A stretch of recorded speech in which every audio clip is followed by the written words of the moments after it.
Can I go one step beyond the technology? It adds another question in, but do you think that that technology has helped learning? So the technology that you've implemented or worked with your program? Without question. Yeah. 100%. Yeah. I mean, like, for something like the mock trials that we recorded, Yeah. before we never had access to how we did before, we never had access to how we looked when we spoke. But now to have that available as a video and to go and review it, Yeah. I mean, that's probably one of the biggest changes in the last 5 to 6 years. From the start of our course, one of the biggest. One of the biggest changes. Yeah, to have that available. That course has ever seen, I think. Yeah. Because we just don't have anything that gets near that. Like, we don't have anything that helps your development to that stage. I mean, they record your trials so they can go back and look at it later and mark you, but that doesn't help the students. If anything, it just places them under more pressure to perform onto a camera that they can't see. Yeah. So taking away the mask of you can't see this is probably the biggest change you'll see in that course. Exactly. And what's that learning been like for you both? In terms of seeing yourselves in those scenarios, because if that's something that you didn't have before. Massively beneficial. Like, I think any time, like, I mean, we were recorded in Greenwich, weren't we? Yeah. And that was so uncomfortable. Like, talking in front of, like, it was in front of strangers as well. And we didn't even know it. We just talked. And then so you see trying it to back. crack jokes. Yeah, I was trying. And when you see it back, you just completely. Everything changes about the way you speak. I mean, I'm sure we've all been there. Mm-hmm. So to see it on our course, it had the same effect. Okay. Kind of a self-awareness. Yeah. And it's not so much. I mean, you've probably noticed. Me and Jazz have got slight confidence levels, but there are people on our course that were cripplingly shy. Yeah. Like, couldn't talk any higher than this, and like wouldn't do anything. And now, like pieces of paper would be shaking with it in front of their face and like tears at times, and it just completely removes all of that. I mean, if you I mean, for example, there was one of the students on our course who's specifically, we were filming for advocacy, and at the start of the course, literally she could not get up and talk at all. Right. And with the camcorder or with the iPod, we had it recording, and because every week she made small steps, and because every week she could go back and look at the video herself and how she did, by the end of the 12 weeks, she could get up and do a proper whole mock trial. I mean, if she can do that after not being able to talk at the start. Bearing in mind, like, we've had to move for 2.5 years before this. Yeah. So she's probably got very, like, not her in particular, but people that can't do very well in these trials or don't have that sort of benefit to see it back probably won't get very good grades. Yeah. So for them to be able to turn around and then see it and improve the way, especially like someone like that has, I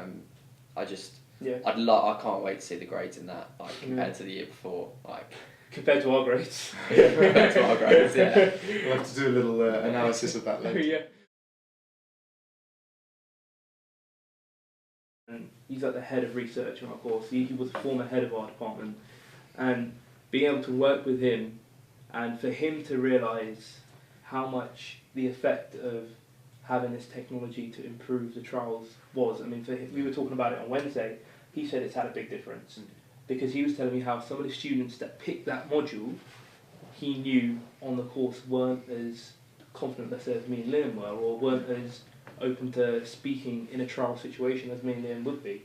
So he was surprised to see those students picking that type of course, and for him to see how the technology and how the video recording has helped them develop, and for him to realise that, for me, that's pretty big. Yeah. I mean, for him to realise that, and he's pretty senior, if he knows that, then he can implement that across the whole course. So I think that's a big change for me, and I think that ability to know that you can do that, that'll always stay with me, and I'll always be like, I can always go back to that and use that. Brilliant. Thank you. I think I think I kind of take two things. I can't really narrow it down. I think the experience we're working with, like I put it earlier, just people that are so much brighter than you. Like, I've taken so many ideas off people. Like, I'm just a thief, really. And just sort of the confidence of being able to talk to your seniors, really. Like, there's never really a chance that you'll get, like, you can't talk to your bosses like how we're just sitting talking now and things like that. Like, obviously it's not a job, but like you've all taught so much, and I think that's something that will just never leave, because it's something we've learned, and it's just been not a weird experience, but it's been an eye-opening experience. Like I say, you don't get this opportunity very often.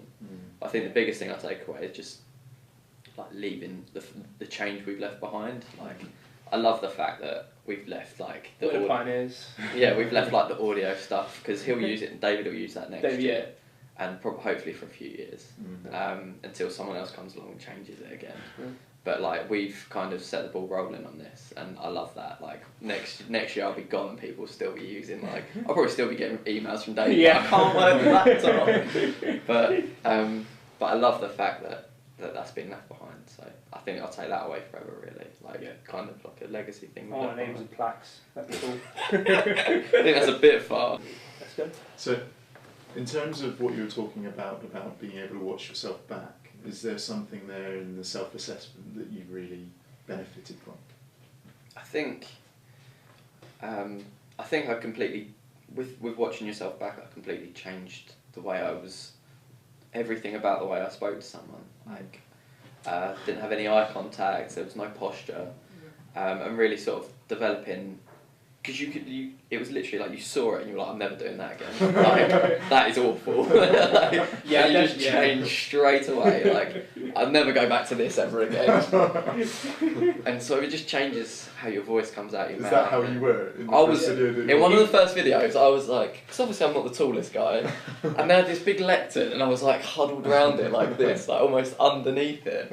It was tragic. So I remember seeing him in one of his first mock trials. He was like, I was so shaky. And you just learn like different like I suppose with that, like Jazz talks correctly about, I was very shaky my first time. So you just learn, like you see that and it doesn't look very convincing if you're trying to convince someone towards your side of the argument. So you just sort of put the paper down and just lead it, and just I had something in my hand like a pen, and you just learn like just different traits. But it'd just be something that I think as well, going back to what we were saying about the shy people in our class, like they learn these they learn to adapt just by watching themselves. Like you've got, like obviously what you're doing is not good enough, and you've got to change it. Like, and you just notice that straight away from looking at the videos.